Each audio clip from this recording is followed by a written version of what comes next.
Hello YouTubers.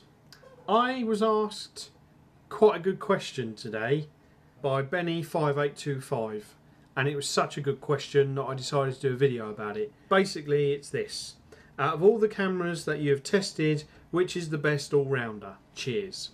Now this really got my brain going overtime. Basically I looked through all of my old reviews and it was a blinking nightmare. I managed to get it down to 10, then I got it down to 6, and then I got it down to 5. My criteria was good sound, good video quality, good accessories, good price, good 1080p. I also looked at the low light capabilities as well, but it wasn't a major issue. Based on those main 5 categories, I then came to 2 conclusions, and so I split it up into 2 different categories. The first was if you're on a budget. The second was if money wasn't an issue. Then after I did those 2 criteria, one camera actually came up in both of those 2 categories.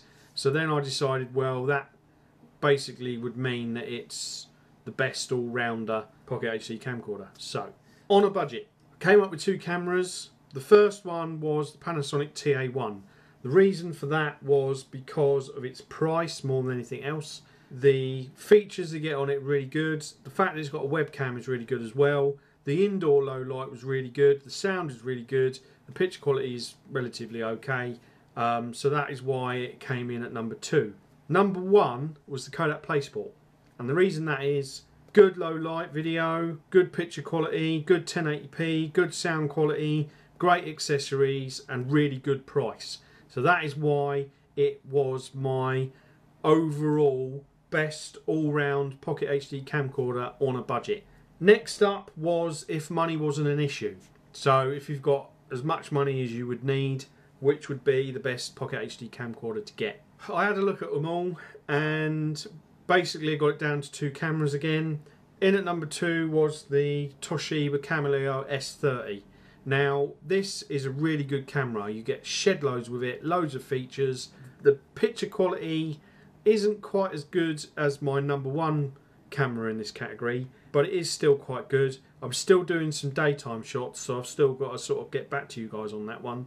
I did find that the daytime shots were slightly oversaturated, but then you can change that in the settings because you can change the white balance. That in itself makes it really good.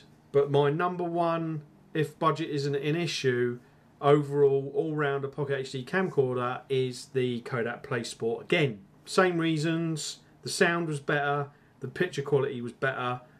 The low light, now because the Toshiba has a backlight and a flash, that made it a little bit better than the Playsport.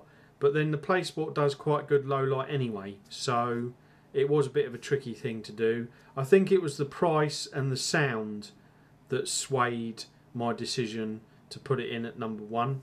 So basically my overall all-rounder Pocket HD camcorder, best for picture quality, sound quality, price, accessories and 1080p, is the Kodak Playsport ZX3. Now there's only one problem with that. It's one of the reasons why I put in the 2 other cameras. First off, if I had to choose between the Panasonic and the Toshiba, I would go with the Toshiba because you get a lot more with it and it is a lot better. As far as the Playsport ZX3 is concerned, I have been told that they're phasing it out because they are bringing out a new version of it called the ZX5, as I've said in other videos, I think at the end of April or sometime in April. So eventually the ZX3, you won't be able to get it. Now my one big issue with the ZX5, which is the new one, is the fact it's got an internal battery. Now if I've got the ZX3 and I'm going on a camping trip, so there's going to be no mains around anywhere, I can take as many batteries as I like and basically do as much recording as I like. If I have the ZX5, then I am restricted to the internal battery, so once that internal battery goes, then I'm stuffed. I mean, I know that there are USB battery charging packs that you can get which would sort of rectify that problem, but you I don't think there is anything better than the actual proper battery itself. So the internal battery is a little bit of an issue for me. But then I suppose it all depends on what the ZX5 is like. If it is better than the ZX3, then there's no worries. But that internal battery is a little bit of an issue for me, and it is one of the reasons why I would like to get hold of it to see what it's like. Okay, so now we're on to my top 5 Pocket HD camcorders. This is based on the 5 rules, I suppose, that I made up, and for various different reasons I'll quickly try and go into them if I can. In at number 5 is the Kodak ZI8. Main reason is the fact that it's an old model. It still has the zooming issue. In at number 4 is the Panasonic TA-1. Now the reason why is because it hasn't got an external mic, and I think the picture quality of the number 3 camera is better than the Panasonic. But it was tricky to sort of choose between these two, because I think the Panasonic sound is better than the number 3 camera. And the number 3 camera is the Kodak Playtouch. Ooh, yes. And like I said just a minute ago, the main reason for that is because of its sound. I have the Playtouch on full volume at the moment, and I'm probably going to have a few issues with it when I get to the editing phase of it. I think it's a real shame that the audio isn't the same as the ZI8. For whatever reasons, I don't know. But basically, I have to have the gain up on full in order to match what it's like on the ZI8, which is a bit of a shame because all the other parts of the Playtouch are really good, but the audio sort of lets it down a bit. In at number 2 is the Toshiba S30.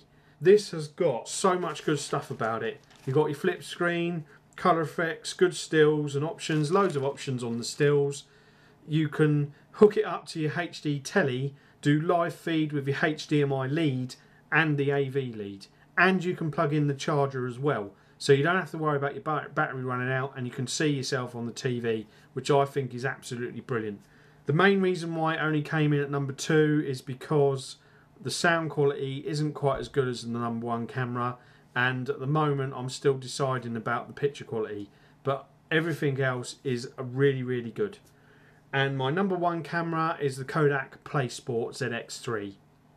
Again, same reasons, great sounds, great video quality, good low light, great price, good accessories, good 1080p. So that's why it's in at number 1. And it's really tough, it's waterproof, and it's basically your good, great, basic, all-round Pocket HD camcorder. So there you go, that's my video. Any questions, please ask away. Again, this is just my opinion on tests that I've done and reviews that I've read. I could be wrong, you know, there might be something else out there that's a hell of a lot better. But as far as I'm concerned, Kodak Playsport and the Toshiba S30 are my 2 top best camcorders that are out there at the moment. Okay, that's enough from me. Hope you enjoyed this video, and I'll do some more later on. Okay then, bye bye for now.